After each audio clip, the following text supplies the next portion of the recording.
Hello students, कैसे हैं आप।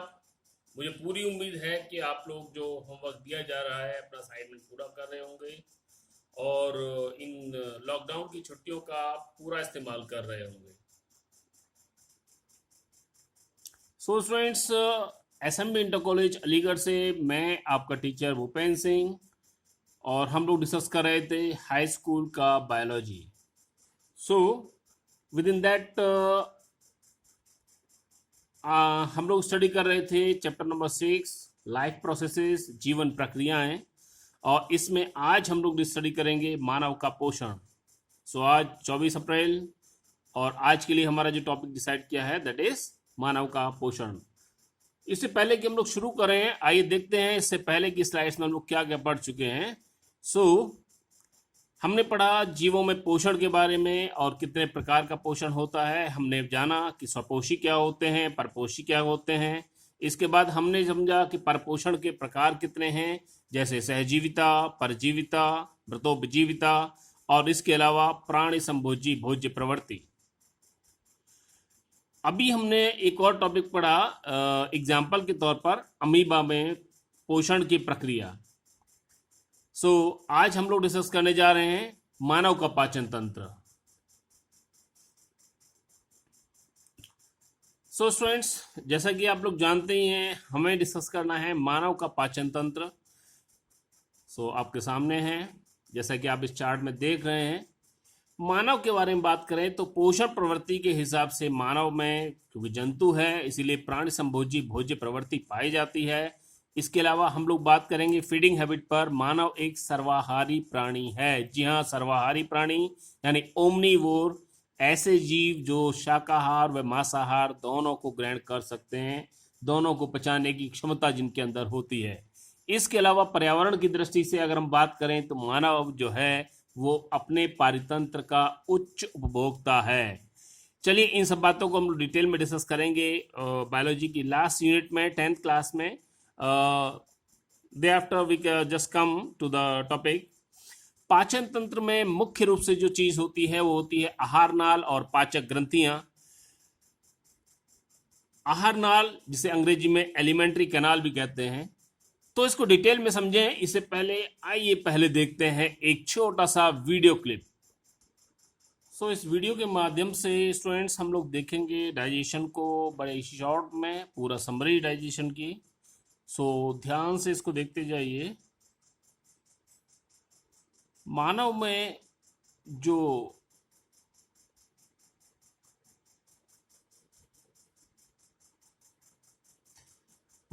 भूख लगने की जो प्रक्रिया है वो सारी मस्तिष्क द्वारा कंट्रोल होती है, नर्व्स के द्वारा होती है। इसके अलावा कुछ हार्मोनल कंट्रोल होता है। फिलहाल जब हम भोजन को लेते हैं, मुंह में रख के चबाते हैं, तो उसके अंदर लार मिल जाती है जो लार ग्रंथियों से सिक्रेट होती है। और जब ज़्यादा देर उसको हम लोग चबाते हैं तो क्या होगा, सलाइवा के अंदर का जो एंजाइम है वो उसमें मिक्सअप हो जाएगा और उसी की वजह से रोटी का टेस्ट चेंज होने लगेगा। तो वो कौन सा एंजाइम है जो रोटी का टेस्ट चेंज कर देता है ज़्यादा देर चबाने पर, इसे हम लोग अभी आगे वाले टॉपिक में स्टडी करेंगे।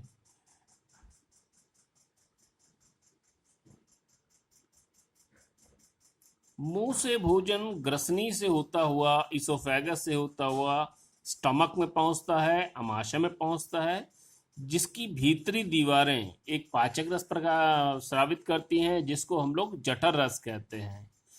लेकिन भोजन अमाशय में पूरी तरह से पाचित नहीं होता, वहां पर केवल प्रोटीन और लिपिड्स जो वसाएं होती हैं वो पाचित होती हैं। इसके बाद में भोजन जो है वो चला जाता है स्मॉल इंटेस्टाइन में, छोटी आंत में। छोटी आंत में जैसे कि आप डायग्राम में देख भी रहे हैं, छोटी आंत साइज में मतलब थिकनेस में छोटी है, इसीलिए इसको छोटी आंत कहते हैं। और यहाँ आने के बाद में देखिए एक चीज़ और आपने पीछे नोटिस किया होगा कि यहाँ पर स्टमक में एसिड निकल रहा था तो माध्यम अम्लीय था। अब जैसे ही आगे आएगा माध्यम क्षारीय हो जाएगा, यानी जस्ट अपोजिट हो जाएगा। तो ये जादू कैसे होता है इसको समझते हैं। इधर जो आप देख रहे हैं ये लीवर है और इस लीवर के द्वारा कुछ केमिकल्स सिक्रीट होते हैं। कौन से केमिकल्स हैं अभी आगे वाले टॉपिक में हम लोग स्टडी करेंगे। और इस छोटी सी थैली यानी गॉल ब्लैडर से होते हुए ये केमिकल्स इस छोटी स्मॉल इंटेस्टाइन में रिलीज हो जाते हैं। इसके अलावा यहाँ पर आप देख रहे हैं ये जो आपको अंगूर के गुच्छे जैसी पैनक्रियाज दिखाई दे रहा है, इसके द्वारा भी कुछ सिक्रीट होता है और ये दोनों दोनों सिक्रीशन आकर के स्मॉल इंटेस्टाइन में मिल जाते हैं और इन्हीं की वजह से क्या है, लीवर का जो सिक्रीशन है यानी जो पित्त है जिसको बाइल बोलते हैं, माध्यम को क्षारीय कर देता है और पैनक्रियाज और इसकी इंटेस्टाइनल की अपनी दीवार से भी कुछ रस निकलते हैं, पाचक रस निकलते हैं जिन्हें हम लोग आंतरीय रस कहते हैं। ये भी भोजन को जो है पचाने में हेल्प करते हैं। सो देखते हैं इसको थोड़ा सा और आगे। तो मैंने बताया अभी आपको लीवर से बाइल जूस का फॉर्मेशन होगा, निर्माण होगा और गॉल ब्लैडर में इकट्ठा हो जाएगा। याद रखिएगा लीवर हमारे शरीर की सबसे बड़ी पाचक ग्रंथि है। अभी आगे अगर हम लोग बात करें तो बाइल को स्टोर किसने किया, वो गॉल ब्लैडर ने किया। यानी गॉल ब्लैडर में बाइल का निर्माण नहीं होता, वो केवल उसको टेम्पोररी स्टोर करता है। अभी आने के बाद में मैं जैसे बताया अभी आपको पैनक्रियाज से भी पाचक रस निकले। पैनक्रियाज के बारे में आप आगे फिर पढ़ेंगे क्योंकि पैनक्रियाज एक मिश्रित ग्रंथि है जो हार्मोन्स भी बनाती है और पाचक रस भी बनाती है। अभी यहाँ पर जैसा आपने देखा स्मॉल इंटेस्टाइन पर ये दोनों के दोनों पाचक रस आके मिल जाते हैं और अपना प्रोसेस आगे की ओर करने लगते हैं। अभी जैसे जैसे फूड आगे पास होता है slowly slowly slowly small intestine में, तो आगे की तरफ इसके अंदर जो दो तरह के पाचक रस मिले, मुख्य रूप से अग्नाशय का और दूसरा आंत्र का आंतरीय रस।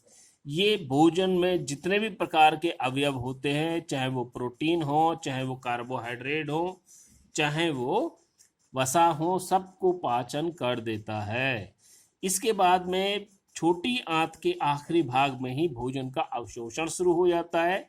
यहाँ पर जैसा आप देख रहे हैं छोटी छोटी फिंगर लाइक प्रोसेस होती हैं, उंगली जैसी छोटी छोटी स्ट्रक्चर्स होती हैं जिन्हें हम लोग विलाई बोलते हैं, कॉन्वेंटिसिस बोलते हैं।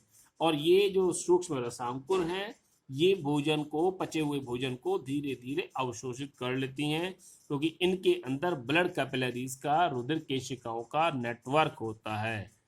इसके अलावा इसमें छोटे छोटे, तो मैंने बताया फिंगर लाइक स्ट्रक्चर जो होती है उन्हें क्या बोलते हैं, विलाई बोलते हैं। अभी एक विलाई की इंटरनली आपने देखा बहुत सारी ब्लड वेसल्स होती हैं और साथ में फैट की वसा की नलिकाएं या लैक्टियल्स भी होते हैं। अब अवशोषित होने के बाद में भोजन जो है धीरे धीरे लार्ज इंटेस्टाइन में पहुंचता है। अब लार्ज इंटेस्टाइन में जैसे जैसे भोजन आगे की तरफ बढ़ेगा तो अपचित भोजन से पानी को या आवश्यक पदार्थों को अवशोषित कर लिया जाएगा और धीरे धीरे अपचित भोजन आकर के आंत के, बड़ी आंत के अंतिम हिस्से यानी कि मलाशय में इकट्ठा हो जाएगा।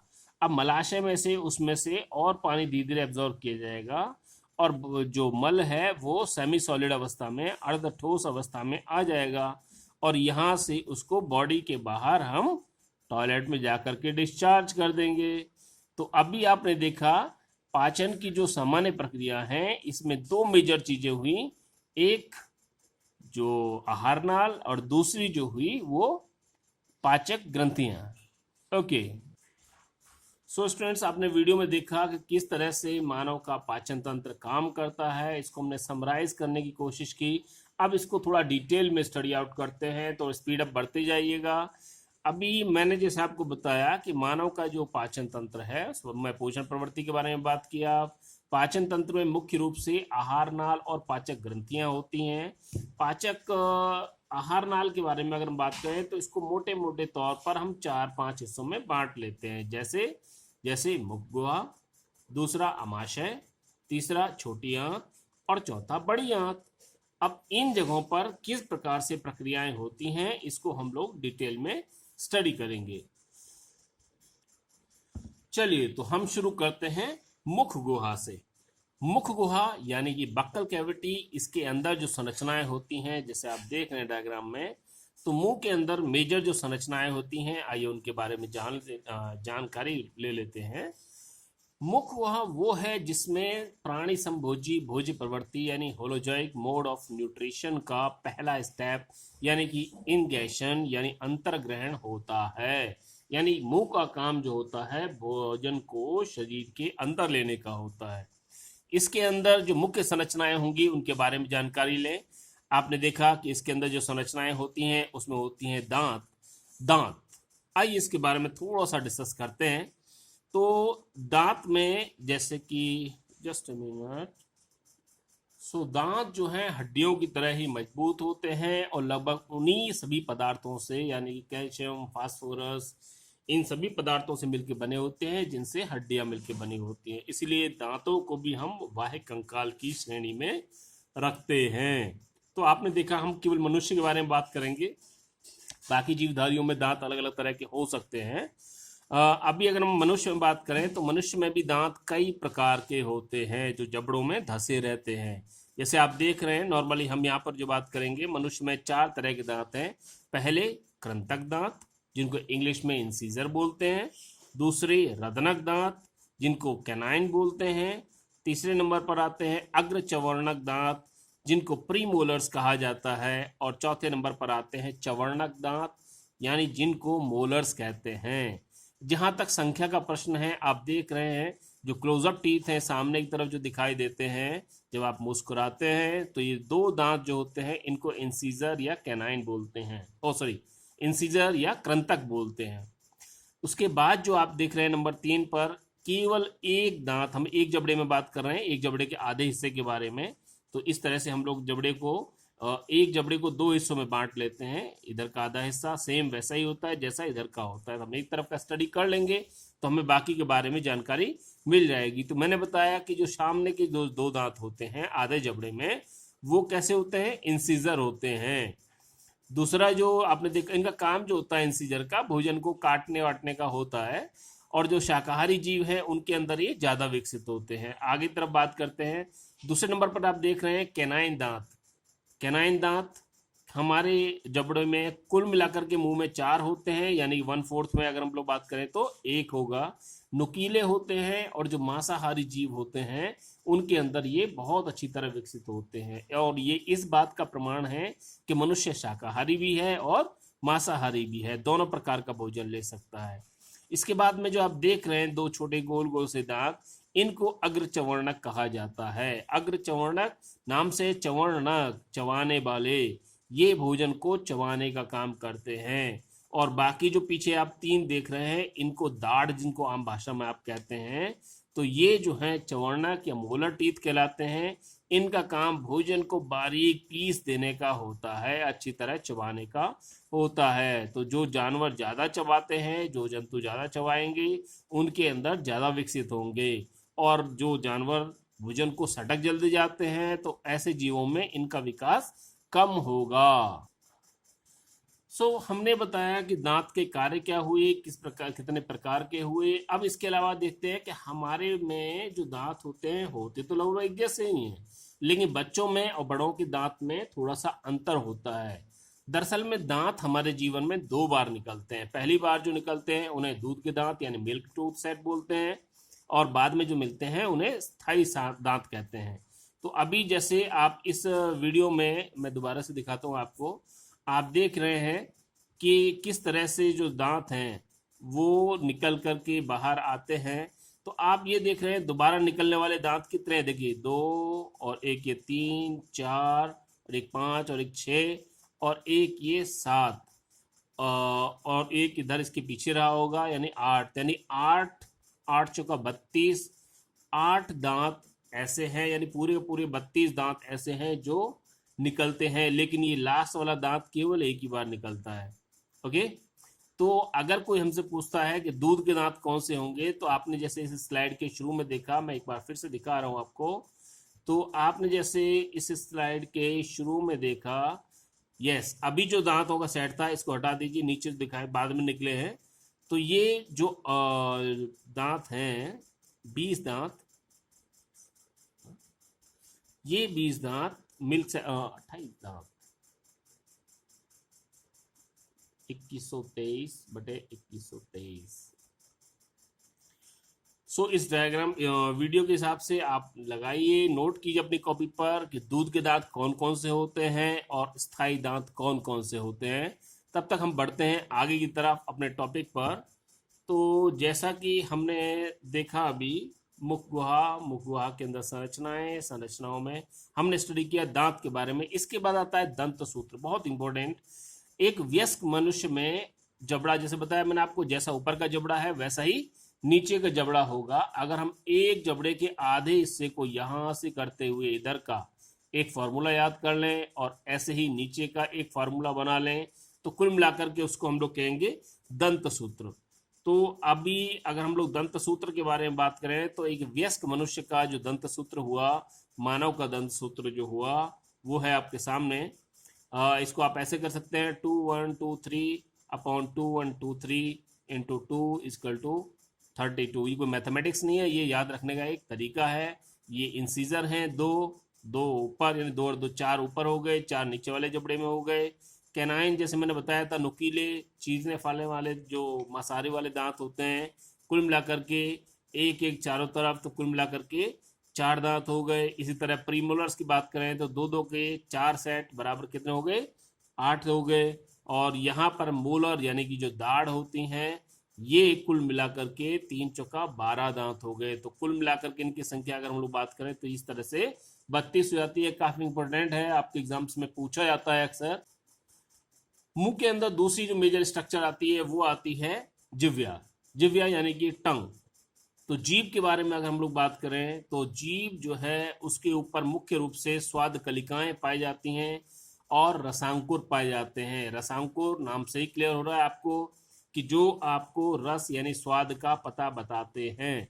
अभी यहाँ लेके चलें तो एक छोटा सा डायग्राम के थ्रू हम लोग देखते हैं कि हमारी जीभ के ऊपर कौन कौन सी कितनी प्रकार की टेस्ट बड्स होती हैं। तो हम मनुष्य की जीभ सामान्यतः 4 प्रकार के स्वाद का पता लगा पाती है। तो इसकी जो टेस्ट बर्ड्स होती हैं, पॉइंट्स होते हैं, इसको याद रखिएगा।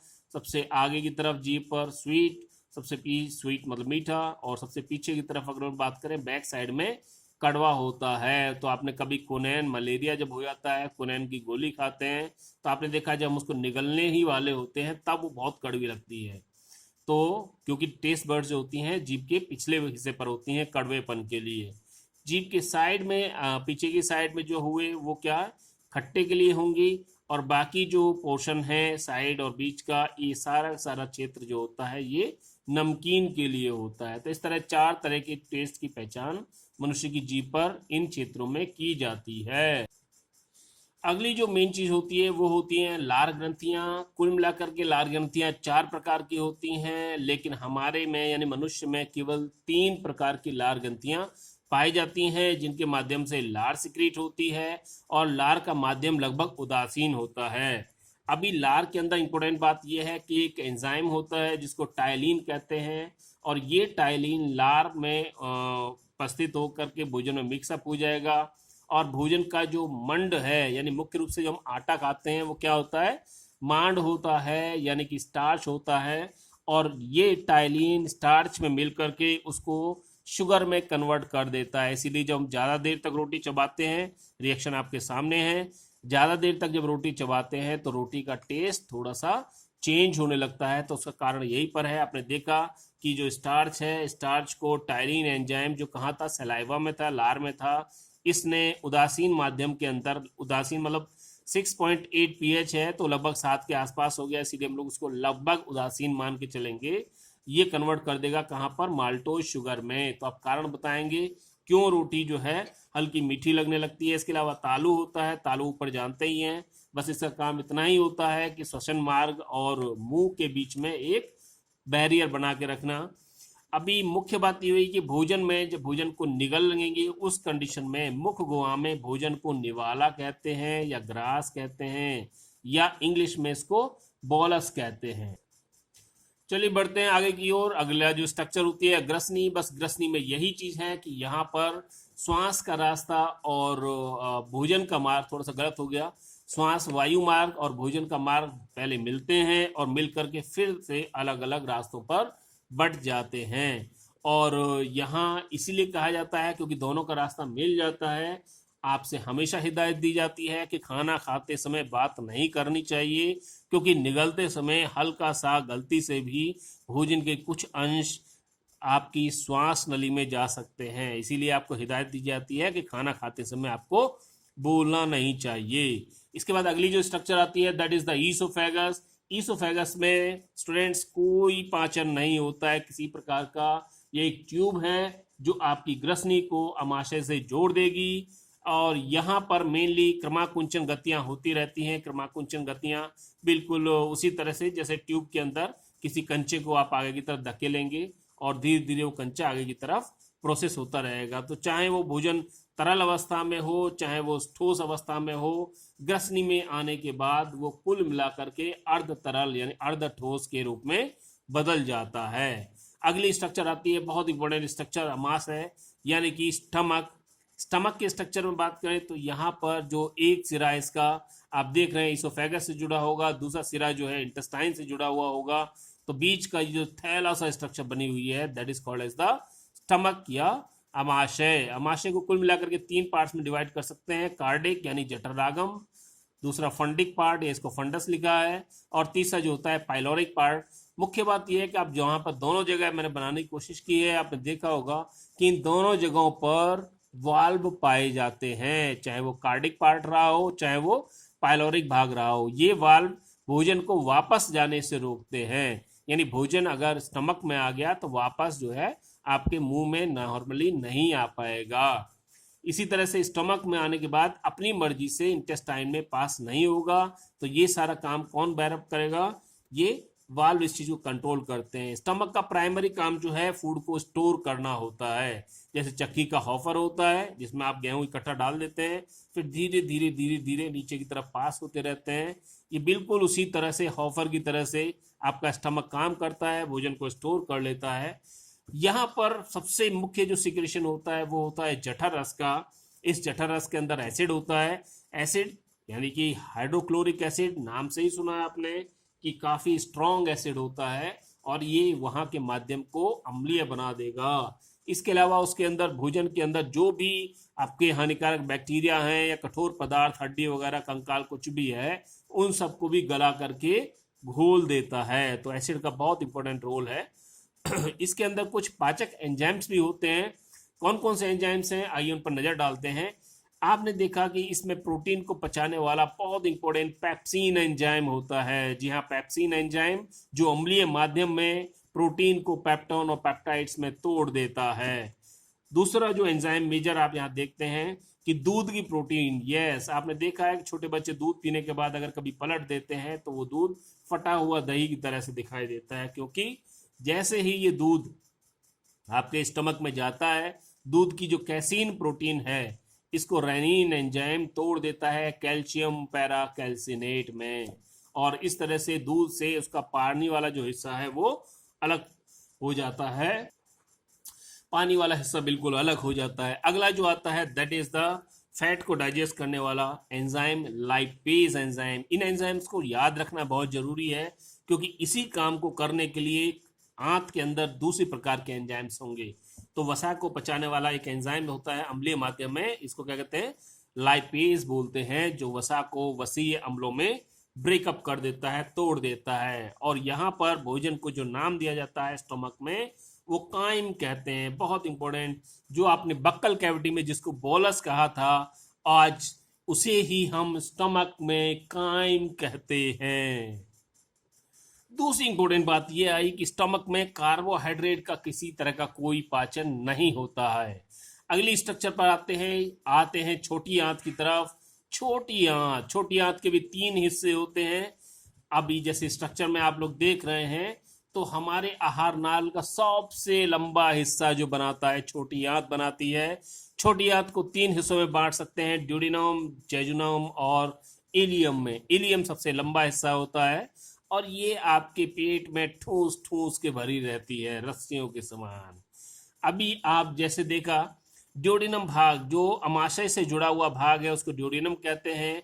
उसके बाद थोड़ा सा हिस्सा जेजुनम कहलाता है, और बाकी जितना भी लंबा हिस्सा आपको दिखाई दे रहा है ये सारा का सारा हिस्सा इलियम कहलाता है। तो तीन, अब इसमें कुल मिलाकर के ड्यूडेनम से ही 3 प्रकार के पाचक रस इसमें मिलना शुरू हो जाते हैं। देखते हैं कौन कौन से हैं। पहला जो है पित्तरस। जी हाँ, पित्तरस जैसे मैंने अभी आपको बताया था कि लीवर में बनता है, गॉल ब्लैडर में इकट्ठा होता है और वहां से आकर के मिल जाता है ड्यूडेनम में यानी ग्रहणी में। ये माध्यम को मुख्य रूप से क्षारीय बनाने का काम करता है। सबसे बड़ा रोल इसी का है कि आंत के माध्यम को क्षारीय बना देता है। दूसरा होता है अग्नाशय की रस, नाम से ही बताया, अग्नाशय यानी पैनक्रियास से निकलता है। और तीसरा है आंतरिक रस, जो इंटेस्टाइन, स्मॉल इंटेस्टाइन की दीवारें खुद सिक्रीट करती हैं। इन दोनों रसों के अंदर यानी अग्नाशय के और आंतरिक रसों के अंदर क्या होता है, कुछ पाचन एंजाइम्स निकलते हैं, पाचक रस निकलते हैं। अब देखते हैं पाचक एंजाइम कौन कौन से हैं। जी हाँ, ट्रिप्सिन, एक एंजाइम ट्रिप्सिन जिस काम को स्टमक में पेप्सिन कर रहा था, आंत के अंदर उस काम को ट्रिप्सिन करता है। जैसा आपने देखा, ये प्रोटीन को अमीनो एसिड्स में ब्रेकअप कर देता है। कौन? ट्रिप्सिन। माध्यम यहां पर क्षारीय हो गया, एल्कलाइन हो गया। इसी तरह से दूसरा जो आता है स्टेप्सिन एंजाइम होता है। स्टेप्सिन एंजाइम वही कार्य करेगा जो स्टमक में लाइपेज कर रहा था, बस माध्यम यहाँ पर कैसा है, क्षारीय है। तो ये वसा को वसीय अम्लों में बदल देता है। एक और महत्वपूर्ण बात जो यहाँ होती है वो होती है कार्बोहाइड्रेट का पाचन। कार्बोहाइड्रेट को पचाने के लिए यहाँ पर एमाइलेज नाम का एंजाइम निकलता है जो कार्बोहाइड्रेट को मोनोसैकेराइड्स में यानी ग्लूकोज जैसों में तोड़ देता है। तो इस प्रकार से आपने देखा, भोजन किसी भी प्रकार का हो, नॉर्मली 3 ही प्रकार के भोजन के अवयव होते हैं, प्रोटीन, कार्बोहाइड्रेट और फैट्स। तीनों प्रकार के भोजन आकर के छोटी आंत में पच जाते हैं और यहाँ पर भोजन को एक नाम दिया जाता है काइल, CHYLE, काइल। तो यहाँ पर तीसरा नाम आपने सुना भोजन के लिए, मुंह में बोलस, स्टमक में काइम और यहाँ पर काइल कहते हैं। तो हमने देखा मुख में भोजन का अंतर्ग्रहण, छोटी आंत के आखिरी हिस्से तक भोजन का पाचन, और यहाँ पर जो शुरू होता है छोटी आंत के आखिरी हिस्से यानी इलियम से भोजन का अवशोषण प्रारंभ हो जाता है। तो भोजन को अवशोषण जो मैंने बताया कि छोटी आंत के नहीं, थोड़ा सा गलत है, इलियम भाग से शुरू होता है, करेक्शन कर लीजिए इसमें। इसके बाद में हम जैसे बात करेंगे, अगर देखते हैं स्ट्रक्चर को, तो यहाँ पर भोजन का अवशोषण करने के लिए विलाई या रसांकुर होते हैं जो इलियम भाग के क्षेत्रफल को 600 गुना बढ़ा देते हैं। आप डायग्राम में देख रहे हैं उंगली जैसी स्ट्रक्चर्स होती हैं जिन्हें विलाई या रसांकुर कहते हैं, और इनके अंदर आप देख रहे हैं कि ब्लड कैपिलरीज और साथ ही साथ लसिका वाहिनियों का नेटवर्क फैला रहता है। लसिका वाहिनियां भोजन में से वसीय अम्लों का अवशोषण करती हैं, जबकि रुधिर केशिकाएं कार्बोहाइड्रेट और पचे हुए प्रोटीन को अवशोषित करके ब्लड के मार्फत आगे ले जाती हैं। तो ये पहुंचता कहाँ है, यहाँ पर जैसे मैं बताया आपको 2 प्रकार की नलियां होती हैं, कार्बोहाइड्रेट पहुंचा देती हैं। अब जो बिना पचा हुआ भोजन है, ये सारा का सारा भोजन बड़ी आंत की तरफ प्रोसीड कर जाता है। बड़ी आंत की ओर जाते ही भोजन में क्या होता है, आप स्ट्रक्चर देख रहे हैं, बड़ी आंत, और बड़ी आंत को भी 3 भागों में डिवाइड करते हैं, जैसे आप डायग्राम में देख रहे हैं। These structures are starting here. Caecum, ये पार्ट जो छोटी आंत को बड़ी आंत से जोड़ेगा, इसे हम लोग सीकम कहते हैं। देयर आफ्टर एक और चीज, यहाँ छोटी सी टेल लाइक स्ट्रक्चर देख रहे हैं जिसको हम लोग अपेंडिक्स बोलते हैं, या पूरा नाम वर्मी फॉर्म अपेंडिक्स बोलते हैं, क्रमिरूप परिशेषिका बोलते हैं। ये भी इससे जुड़ी रहती है, जो एक अवशेषी अंग है जिसका हमारे शरीर में कोई काम नहीं होता। जी हाँ, आगे की तरफ दूसरा जो स्ट्रक्चर है, बड़ी आंत का सबसे बड़ा हिस्सा जो है उसको कॉलोन या वृहद आंत कहते हैं। ये यहां से लेकर के आप देख रहे हैं, अल्टीमेटली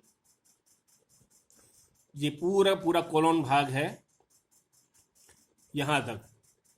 तो इसको नॉर्मली अलग अलग होते हैं, ये ऊपर चढ़ती हुई या असेंडिंग कॉलोन, इसको ट्रांसवर्स कॉलोन बोलते हैं, इसको डिसेंडिंग कॉलोन बोलते हैं, इसको सिग्मोइड कॉलोन बोलते हैं। बस आप केवल याद रखिएगा, ये पूरी की पूरी कॉलोन कहलाती है। और अंतिम हिस्सा जो होता है बड़ी आंत का, उसको हम लोग रेक्टम यानी मलाशय कहते हैं। बताया आपको कि कॉलोन भाग के अंदर जो अपचित भोजन होता है उसमें से जल का अवशोषण लगातार होता रहता है और साथ ही साथ जो जरूरी खनिज लवण हैं उनको भी शरीर अवशोषित करता रहता है। अभी यहाँ जैसे हम बात करें रेक्टम या मलाशय हिस्से में, यहाँ पर भोजन पहुंच करके मल कहलाता है और मल के अंदर से जल का अवशोषण होता रहता है और इस प्रकार से अवशोषण की प्रक्रिया भी यहाँ पर पूरी होती है। अंतिम पद जो होता है मल द्वार के द्वारा बहिर्क्षेपण हो जाता है। इस प्रकार से असिमिलेशन के अलावा यानी स्वांगीकरण के अतिरिक्त सारे पदों का अध्ययन हमने यहाँ पर कर लिया। आइए नजर डालते हैं पाचन तंत्र की पाचक ग्रंथियों पर। मुख्य पाचक ग्रंथियां जो होती हैं, जैसे आप डायग्राम में देख रहे हैं, हम लोग यहाँ पर 5 तरह की ग्रंथियों के बारे में नाम बताएंगे। पढ़ आप चुके हैं। लार ग्रंथियां, दूसरी होती हैं जठर ग्रंथियां, स्टमक में मिलती हैं। तीसरी होती है पित्ताशय, पित्ताशय जो लीवर का ही एक पार्ट है। और आगे बात करें अग्नाशय ग्रंथियां, आंतरिक ग्रंथियां और सबसे इंपॉर्टेंट लीवर। लीवर के अंदर स्वांगीकरण की बाकी सारी प्रक्रियाएं होती हैं। स्वांगीकरण प्रक्रिया में क्या होता है कि हाँ, यहाँ पर एक और इंपॉर्टेंट चीज है कि एक होता है पोर्टल सिस्टम, निवाहिका तंत्र। निवाहिका तंत्र का मतलब ये हुआ कि बाकी सारे अंगों से रुधिर सीधा वापस पहुंचता है हार्ट के पास, लेकिन पाचन के साथ ऐसा नहीं होता। यहाँ पहले जो फूड है, ब्लड है, वो सीधा पहुंचेगा लीवर में, लीवर के बाद में वो आगे हार्ट की तरफ प्रोसेस होगा। इसे हम लोग कहते हैं निवाहिका तंत्र या यकृत निवाहिका तंत्र। अब यहाँ पर हम जिस बात की कि यहाँ पर लीवर में फूड को जो पहुंचा है वहां पर पचा हुआ, इसको हम ग्लाइकोजन के रूप में स्टोर करना शुरू कर देते हैं। पहले जाकर के लीवर में स्टोर होगा, लीवर के बाद में मांसपेशियों में, और उसके बाद में इसको वसा में परिवर्तित करके स्टोर कर लिया जाएगा और जिस वजह से आप में मोटापा बढ़ने लगता है। अल्टीमेटली हम बात कर रहे थे ग्लाइकोजन, ग्लाइकोजन जिसको कि हम लोग एनिमल स्टार्च भी कहते हैं। आइए देखते हैं प्रश्नोत्तर। इंपॉर्टेंट कुछ क्वेश्चंस हैं जिनका आंसर आप लोगों ने अगर वीडियो देखा है तो बिल्कुल आप उनका उत्तर दे पाएंगे। अगर आपको उत्तर नहीं मिलता है तो आप वीडियो को बार बार रिपीट करके देखें। पहला क्वेश्चन, एनिमल स्टार्च किसे कहते हैं? दूसरा क्वेश्चन, छोटी आंत में अवशोषण की क्रियाविधि का वर्णन कीजिए। नेक्स्ट वन इज पाचक एंजाइम्स के कार्य लिखिए। जितने प्रकार के पाचक एंजाइम्स का जिक्र यहाँ पर आया है उन सभी के बारे में आपको डिटेल में बताना है और विशेषकर अभिक्रिया के रूप में।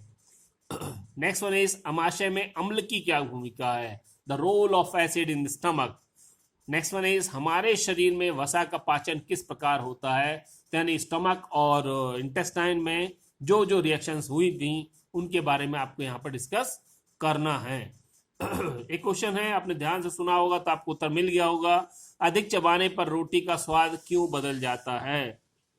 नेक्स्ट वन, पित्त का निर्माण कहाँ पर है, पित्त यानी कि बाइल, बाइल का निर्माण कहाँ पर होता है। आगे पूछा कि बालक का दंत सूत्र कीजिए, लिखिए।